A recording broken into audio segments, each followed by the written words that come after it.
It's official. Your number 14 St. John's Red Storm has their first big win of the season as they beat the Baylor Bears tonight, 96-81. Hello, everyone. I'm Jay Holahan. This is Cap, and we are coming to you after a successful Johnny's win out in the Players Era tournament.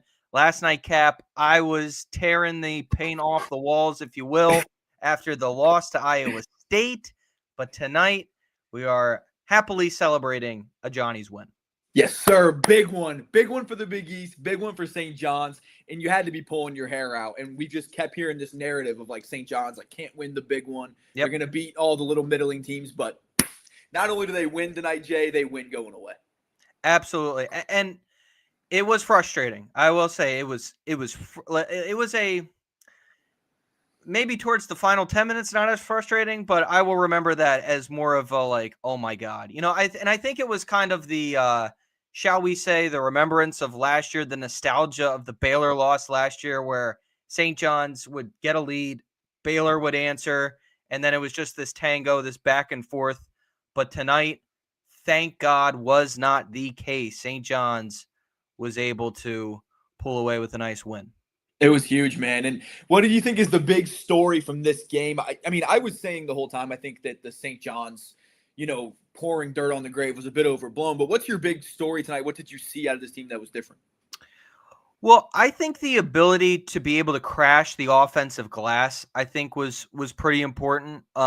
We got a lot of second chance points, but honestly, we got hot from the outside with those ISLers. I mean, we made some big threes. We made open looks. I talked about that last night. Bryce Hopkins, he knocked down a couple big threes for us. Yeah. I mean, I feel like that was the biggest difference, was just being able to hit your open shots, and Hopkins did that, and he had a great game.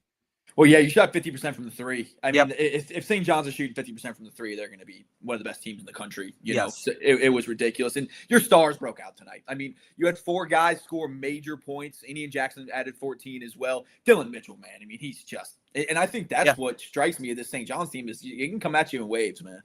Yeah, and we were just talking about it, before. I mean, Dylan Mitchell is the X factor, in my opinion. I agree. I thought he was, myself even, I thought he was kind of underrated in the offseason. Like, I didn't think people were talking about him enough. But he does everything. I mean, he can guard. He can rebound. The only thing he can't do is shoot from the outside. But, hey, that's okay. That's okay. But, I mean, with this team, I remember we were talking about this too. It's like I saw Baylor go into a press, and I was like, I would not advise going into a press against the St. John's team. And Dylan Mitchell's just – I don't know. I'm kind of romantic about wings. They can just do everything and the versatility. He's long, athletic. I mean, he gets in the passing lane. He plays good defense. I mean, he's just, in my opinion, like the perfect St. John's player, especially like to come off the bench. Absolutely. And that's it right there. I mean, coming off the bench, being able to give you, those big minutes, especially, in the clutch. And like I said, defensively, I mean, he was staying with Iowa State yesterday. I think he was probably our best defender. And then today, I mean, he did such a great job. And plenty of times, he would get an offensive board. He'd get a miss, put it back up and in. So a really fine job by Dylan. He had that nice cut along the baseline, and Hopkins found him, and he went up and slammed it home. That's when Baylor was making kind of their comeback there. And then I feel like that kind of took a little bit of the wind out of the Baylor Bears' sails. And yeah, I agree. And then, too, I think this is that time of the season where I think the teams that are doing well now are starting to find their roles and kind of find who they are as a group. And that was what I was seeing with St. John's is you're seeing who the firepower is and you're seeing who the guys are. Yeah, absolutely. And I think one thing that a lot of St. John's fans are probably still looking for is the backcourt. And I think that's still fair. I mean, personally, I think you got a lot defensively from Dylan Darling, although it'd be nice if he could defend without fouling. Because he fouls like crazy. But he plays hard. So much foul trouble. Now, the one time where he had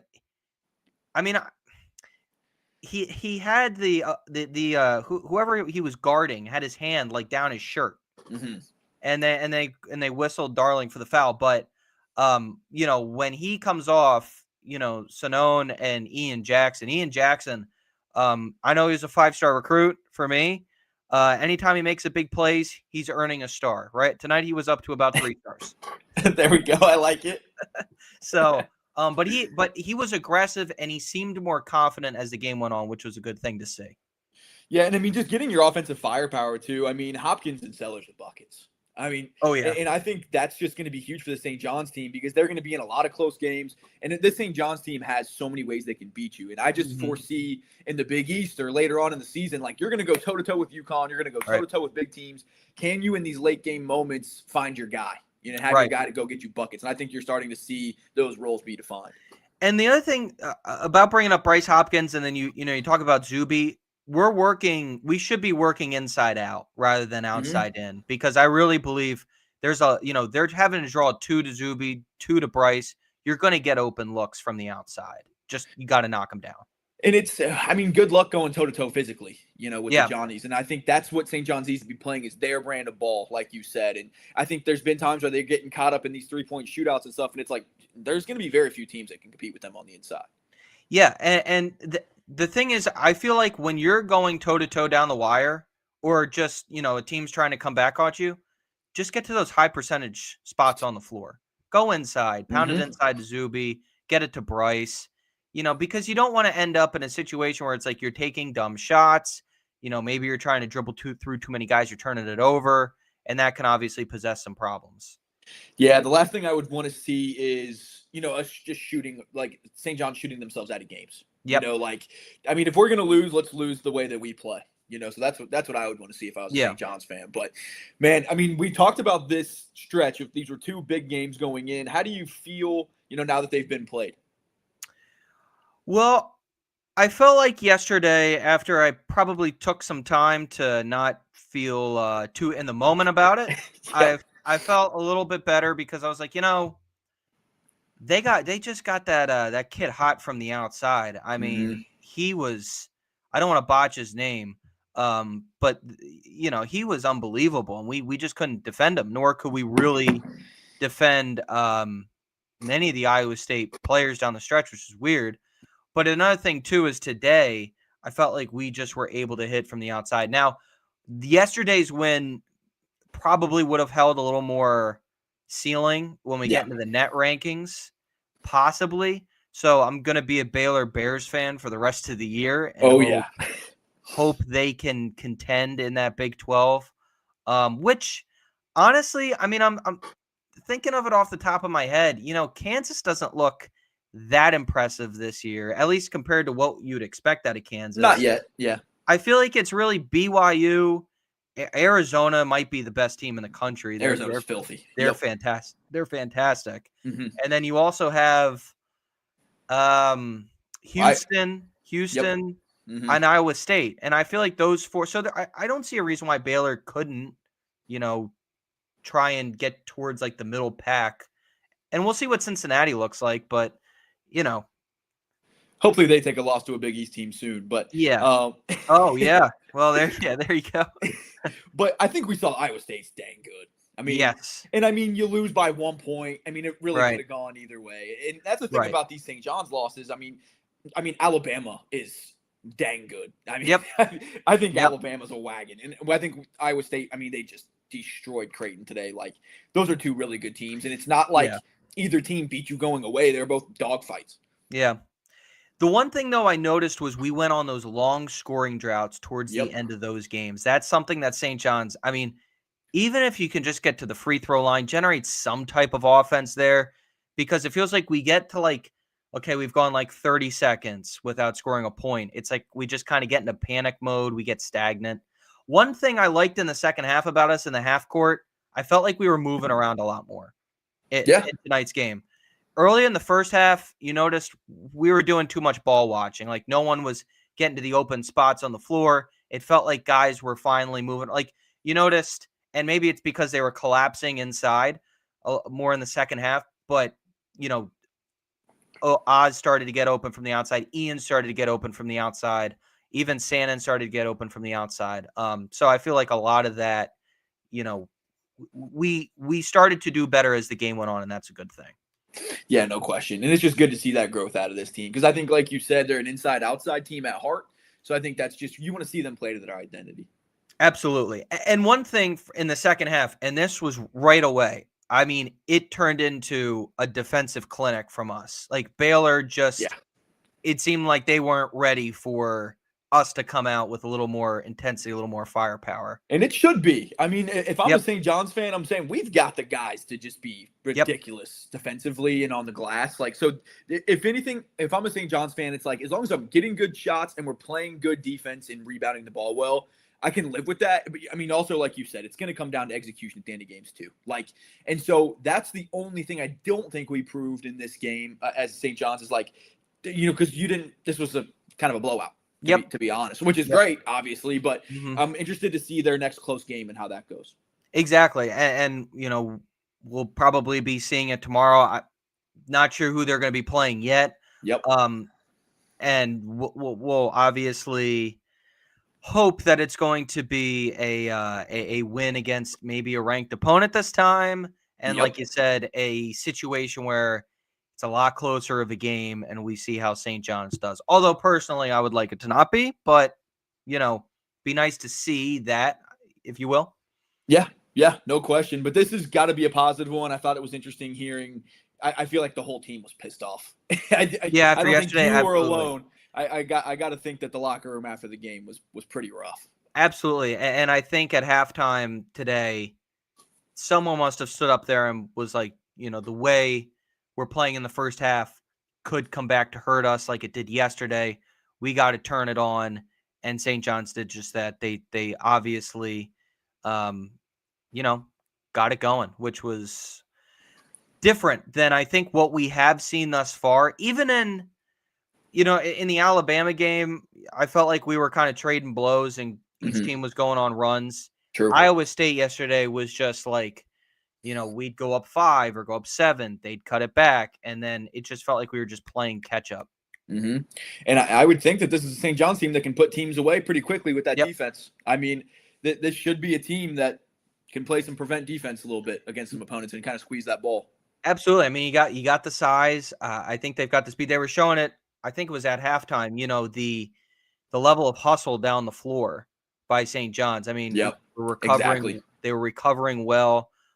That's a lot of, Rick Pitino getting on them. But one guy that I think a lot of St. John's fans are a little weary of right now, that they're like, hey, what's going on, has to be Josan Sannon. I mean, 2 games, really not a lot of noticeable things. Now, granted, a lot of guys around him were performing, but I feel like when he's been getting his looks on the outside, sometimes he's not taking them, A, and B, he's not hitting them. So that's something that has to come together. Thank God Isaiah Sellers, though, got hot. Oh, man, firepower. And that's just going to be interesting because I think Bryce is a dude. Zuby is a dude. And it looks like Oz is kind of taking off too. But that can be tough, especially on a team like St. John's that has such high expectations. It's like getting your looks and finding your confidence and finding your role. Yeah, and, he's a guy that people were talking about all summer long. He was getting NBA draft looks. And, a lot of people were wondering if whether or not he would declare. But as a couple of my buddies were saying, a St. John's alum, they're like, yeah, okay, I'm not seeing it. Yeah, right. So he's going to have to prove that. And, I mean, there's enough time. You obviously can. You just have to improve. And hopefully he's going to do that. Yeah, no question. But I think overall, is this the most positive St. John's game of the season? And I don't really think it's very close. I think this was kind of your first big breakout win. Oh, yeah. I mean, we're talking about yesterday against the two teams, the Alabama game and the Iowa State game. That's probably the best we looked. And I think, you're talking about a loss. But this right here was by far the best game I think we played. I would even argue to say, because we started off sluggish against Bucknell, and even William and Mary wasn't that great. I would argue to say this is just the best period, wire to wire, St. John's has looked, personally. I think so too. And I mean, this was the third real test of, and I think Baylor's good. I think they're better than they might be, on a ranking perspective. I think this is a dang good Baylor team. But I mean, to play a really tough team like this and to kind of whoop them, this has to be, this is a bit of a statement in my opinion, for sure. I think it is. And like you said, I mean, if you just got embarrassed like you did yesterday, I shouldn't say embarrassed, but a rough loss like you did yesterday. I think if you're St. John's, as you mentioned, you're going in that locker room. It's a prideful team. It's a veteran team. Yeah. You're feeling a little ticked off. And I think that Absolutely. speaks to the standard here. I don't think this is a team that's expecting to be, 15th in the country. Yeah. I think this is a team that's expecting to make a run at a Final Four national championship. So I think that's kind of where the bar is. And I think that's a tough thing about having a high expectation team is anything but greatness is a letdown. Yep. Yeah, and I agree. I think that's something that when you look at, a lot of those top teams, you talk about UConn. Mm-hmm. UConn is going to, even off a win, they're going to look to get better and better and better. And we saw them melt down after losing to Arizona without two of their starters. Right. I mean, it's like, goodness gracious. I think Arizona might be the best team in the country, and you're missing two of your starters, and we saw them lose it. But yes, I love the expectations, though. I mean, you're not content with mediocrity, nor should you be. Yeah, exactly. And I think that's what great teams have to have. And if you're going – and especially if you're looking at what's going on here in the Big East, you're needing quality wins in this non-conference. Little nervous to look at the Seton Hall score. I've been sorry if I've been looking at my phone. It's 78-78 with 27 seconds left. They've allowed USC to kind of climb back into it a little bit after a huge first half. But also, too, this was a big win for the league. St. John's. This was a big win for the league. Absolutely. The Big East was not projected to win any of the high major games today. So for St. John's to come out, I think St. John's actually was a 4.5 point favorite, if I'm not mistaken. Yeah. I didn't take a look. I didn't see the live line, but update USC is up by 2. They just knocked down 2 free throws. Now, this would be a good one. USC is a pretty good team. Oh, USC is an awesome team. This would be a big upset for Seton Hall. Absolutely. It looks like Shaheen's taking a timeout. I love how, we're all turning into just fans of each other's team at this point. We need each other. I know. We need each other massively, especially in the non-con. And, I mean, this is going to be a league, especially, too, and say what you will, the NCAA tournament picture is going to have a big impact. It isn't necessarily indicative of how good your league is. Yeah. But if we get 3 teams in the tournament, it's a tough look. And, this Players Era tournament, you can really get some good quality wins. I remember, was it last year or the year before, Oregon had a really big tournament. And I remember thinking, man, Oregon's going to be a really good team. And I can't remember exactly where they were seated last year in the tournament, but they were solid. Yeah, I mean, it's a huge opportunity to pick up big wins, and the Big East needed it, and the Big East had a really nice day yesterday. Yep. I mean, Seton Hall was a huge breakout win, and it looks like they're legit. I mean, huge. Yeah. They're going to be competitive. Huge couple days, which we need because it looks like Creighton stinks. Now, to be fair, I think Iowa State's dang good. I agree. And that's weird about Creighton, too, because it's just things just aren't coming together. No, I was seeing today on Twitter, is Doug McDermott just a Ryan Kalkbrenner merchant? You know what I mean? Yeah. He's been there, it seems like, since 2015. But I honestly think the Creighton hate is a little bit too far. I mean, it's still so early. I mean, it's November 25th. But it's not good. I mean, they are playing very soft, but I still think ultimately they're going to be decent. But they've got a lot of work to do. I mean, if we keep it up, we always, for whatever reason, struggle when we go out to Nebraska. And everybody else, brother. They'll probably get a quad 1 win out of us. And Omaha might be my least favorite place to play in the Big East. I mean, it's brutal. It's brutal. I mean, obviously UConn's a gauntlet too, but playing out in Omaha, it's awful.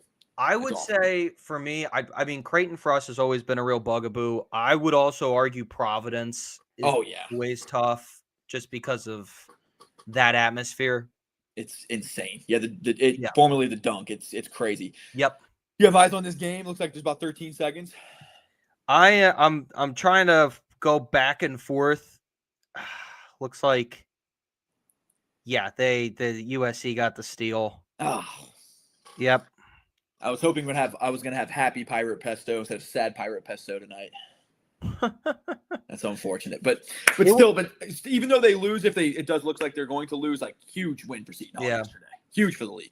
I'm also eyeing Villanova and Old Dominion, and Nova's got to turn it on here. They're struggling. It's close, and Xavier played Old Dominion, and that was Xavier's first game, but we looked decent, and we whooped them. I mean, to be fair, it was at home, but 30-point win, yeah. Villanova is a team I expect to be pretty decent. Yeah, it's interesting about Nova because I'd like to see them against another top team. I feel like they've gotten better since the BYU loss, and BYU just beat up on Wisconsin. So Yeah. I don't see why, Villanova, I think let's see, their next big game's Michigan at Michigan. Ooh. That's going to be tough. Ooh. I mean, let's see what happens in the second half. I mean, I think a lot of these games do happen where it's like a close first half, and it wouldn't shock me if they win by 25.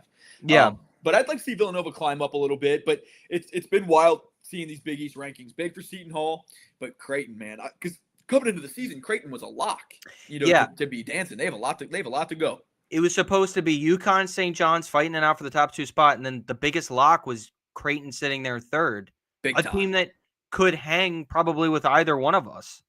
Big time. And now I think it's obviously your top 2, UConn, St. John's, and I would call Georgetown a lock right yes, now. Yeah, when they beat who did they beat earlier? Maryland. That's when I was like, okay. I was like, whew, whooped them. And that's on the road against their big rival. I was like, oh boy.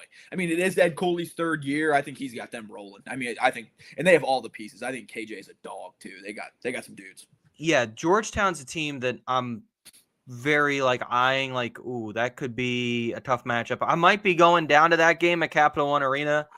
Last year, I'll say this, it was so depressing sitting in that arena. And this year I think it's going to be electric with the St. John's fans and Georgetown fans. Unfortunately, it's on New Year's Eve, which I don't know why. Okay. Why you scheduled it for New Year's Eve at 6:30 or something like that. Well, I don't know. People were expecting Georgetown to be good. True. At least not this good. I mean, I saw them as low as 8th or 9th preseason rankings. But what a year for the Big East if that's your top 3. To have UConn, St. John's, and Georgetown battling it out. I mean, that would be electric. And especially if you get the Georgetown diehards to come out. I mean, Georgetown's been a sleeping giant for years. And, I mean, if they can really come up, and I think Ed Cooley's a pretty big-time coach, if they can really get going, I mean, it would be massive for the Big East. Well, yeah, and they like that that NIL funding that you have with Ed too, which obviously is big for G-Town. And I feel like they're pretty together, with the chemistry. I will say that about St. John's. I feel like that's something we're still working on. You notice there are some errant passes that it's okay, if you guys were probably together last year, maybe you'd know where he is type of thing. Now today Bryce sees Dylan diagonal pass and beautiful feed. Yeah. Cross court along the baseline. So, yeah, I mean, I feel like, Georgetown has that upper hand on say St. John's right now where you have that kind of built-in chemistry. But hopefully St. John's it's a 1-point game with 3 seconds to go. I know. I've been looking at it in the corner of my eye. It's brutal. Again, though, you can take solace, I think, in that USC appears to be a pretty good team. Yeah. And it's a good look for Seton Hall. I mean, there's no shame in losing to USC by 1, whereas last year they probably would have gotten. Well, USC was pretty bad last year, but say a team that was comparative to USC this year, they might not have hung around. I don't think there's any shame. And I think it doesn't look like Seton Hall is going to win. It looks like USC, went to the line. I think they're going to have 2 seconds to get a 3 off. So it doesn't look good for Seton Hall. So in my mind, 99% loss there. But going into, 2 days ago, I mean, Seton Hall's dynamic has completely changed. Right. And to go wire to wire, they came out real strong against USC today. So that's a huge one for the league because we've been dying to have a team step up in this league. And I view Xavier's loss the other day against Georgia the same way. I mean, there's no shame in losing 1 to an SEC. Because Georgia we looked awful to start the season. I said that this was the worst start to a Xavier season I had ever seen, bar none. It wasn't even close. I mean, the loss that we had at home against Santa Clara, I was like, this team might win 2 games in the Big East if we're lucky. Yeah. I mean, it was so bad. So for Xavier to at least bounce back a little bit, we beat West Virginia pretty handily the other day. So you're starting to see some of those teams rise up a little bit. I mean, got to get Creighton going, but Seton Hall starting to punch, Providence starting to punch a little bit. So we're starting to see a little bit of that filling out here. Yesterday was a big day. Absolutely, and going back to the game itself, to the Players Era Championship. One thing I gotta. Are you surprised by how low the attendance numbers at that place?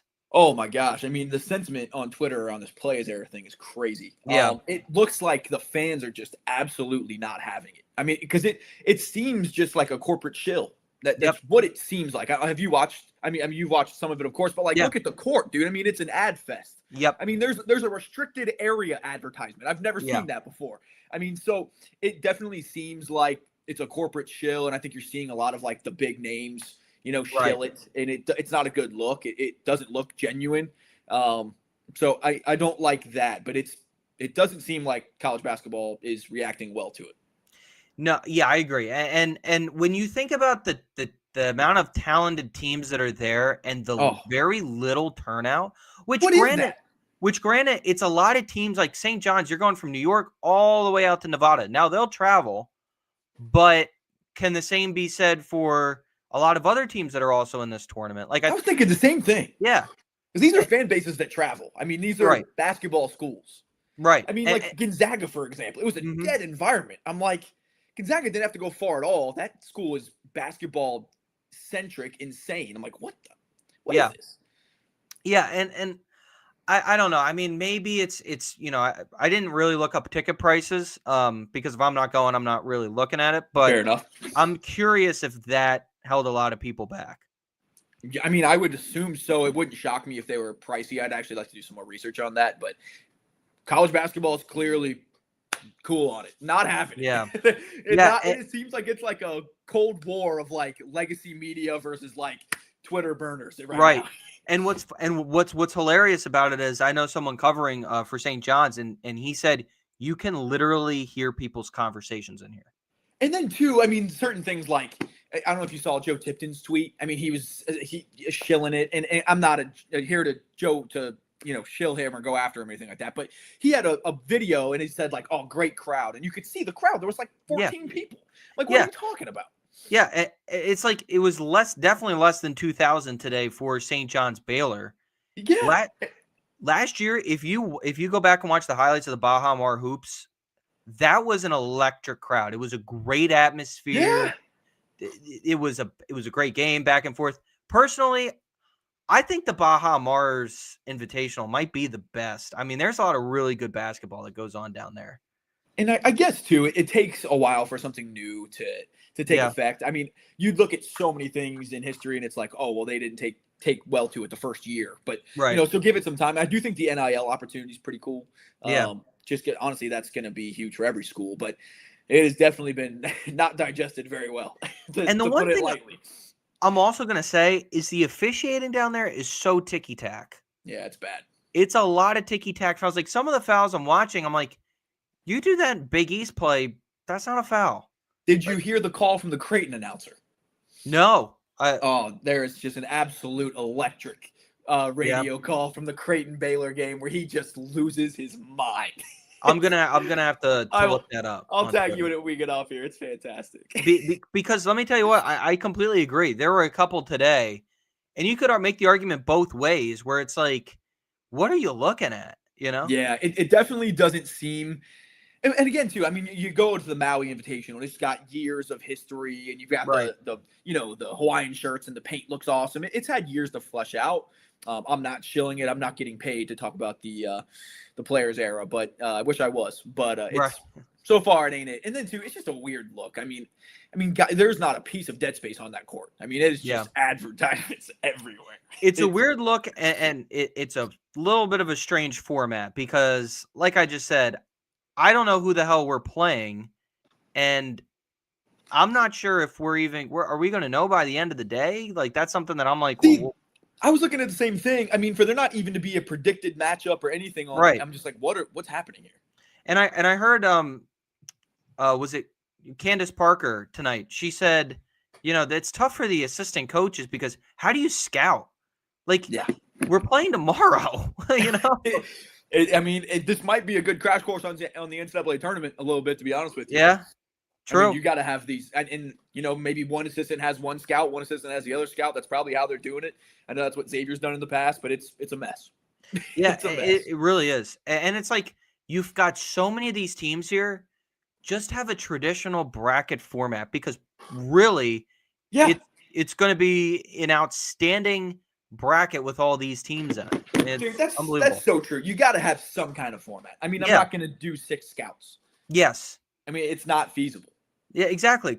In less than 24 hours. Now, granted, your opponent has the same problem, but then it's like, all right, then that's not really great basketball that we're going to be watching the No, next day, you because know? who's complaining with a bracket? Like Yeah, what? I just don't know what problem that's solving. exactly.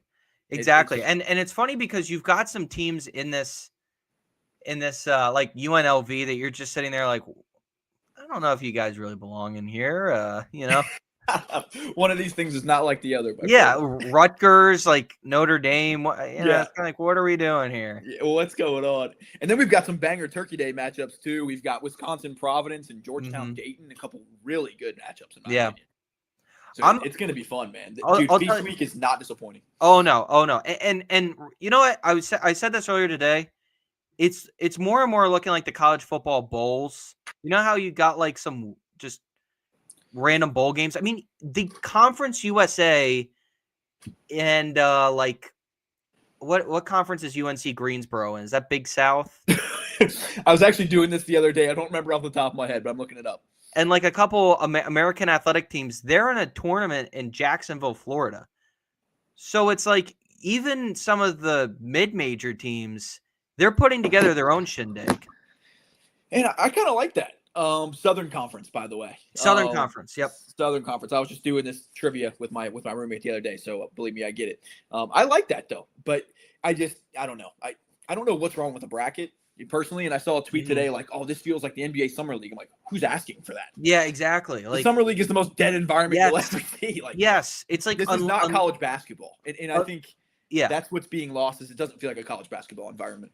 right. And even I mean, well, it's also the new rule this year, the continuation foul. Yeah, They're giving you the the N1. yeah, That get to out of here. me, I saw that for the first time get called today against St. John's, I believe. Mm-hmm. I don't remember it in previous games. And it's funny Weird. because my dad didn't know it was a foul. He was like, "Why the hell is he going to the line?" Yep. Like they're giving continuation now. He's like, "What?" It's weird. Yeah. I don't like it. I've always thought that it just didn't belong in college basketball. And One maybe it'll thing, grow on us, but I don't like it. one thing, like, okay, if you're gonna give us that, take away the possession arrow. Do the jump ball. Yep. I would much rather have that, the jump ball than the possession arrow than continuation foul, personally. It's strange. It's real strange. So do you know what the Johnny's looking for tomorrow at all? Do you have any, are there a list of teams that they might play? I do not know. I mean, the way they showed a quick little graphic, and it looked like it could be like based off of AP rankings, how many points you scored. Okay. So I'm not Goofy. sure. Could we play Gonzaga? I mean, But you would think with a win today, they're going to get a pretty dang quality opponent. yeah, I would say so. I mean, Tennessee is in action against Houston. Okay. Could it be Tennessee? I mean, I'm also just kind of That would be a rambling. good matchup. Michigan Auburn could be another one. I would just like to see them get at least like maybe a bottom top 25 type of team. Right. Yeah. I mean, I'm hoping they at least get a ranked team, something like that. Yeah, because I'd like to see them go up against a ranked team because we're off until December 6th. Then we play Ole Miss. So it's like, yeah, you've got Auburn, Michigan players era. You've got Maryland, Gonzaga playing tonight. So you've got some good. I mean, they're all good teams to a decent degree, but you'd like to get what would be a good non-con opportunity. Right. Absolutely, 100%. But huge day today for the Johnnies. This felt like a good breakout game. The first time of the season, I think they really exceeded expectations. Yeah, and I think the fan base has to be feeling good about it because it feels like with every big game up in New York and in Johnny's Nation, everyone's like, all right, where are we at? Where are we at? Where are we at? You know what I mean? It's just the pressure to succeed is very, very high. I'll put it that way. As it should be. I mean, you have one of the best coaches of all time with a great roster. And if I'm a St. John's fan too, I'm like, Rick Pitino ain't going to be here forever. I mean, however old he is, he's got to be early mid-70s. I mean, he's not a spring chicken. So you got to take advantage of every opportunity you can get. This should be a big year. This should be a really big year. So yeah, the expectations are high, but they should be high. And it seemed like you got a great response too. Like today would make me really positive because you had a tough loss against what I think is a dang good Iowa State team. You said I think a Big 12, chance to win. But you came out and smacked what I also think is a pretty dang good Baylor team. So that's a great response. Absolutely. That's going to do it for us here on the Johnny's Report. St. John's winners tonight, 96-81. Again, the first quality win of the season. We won't be coming on tomorrow for a live after whoever we play, but we will be back on. We'll shoot to be back on early next week. Look out, probably Monday. We'll put out an episode recapping the Players era for the Johnnies. So for Cap and myself and everyone at Big East Energy, so long. We'll talk to you next time.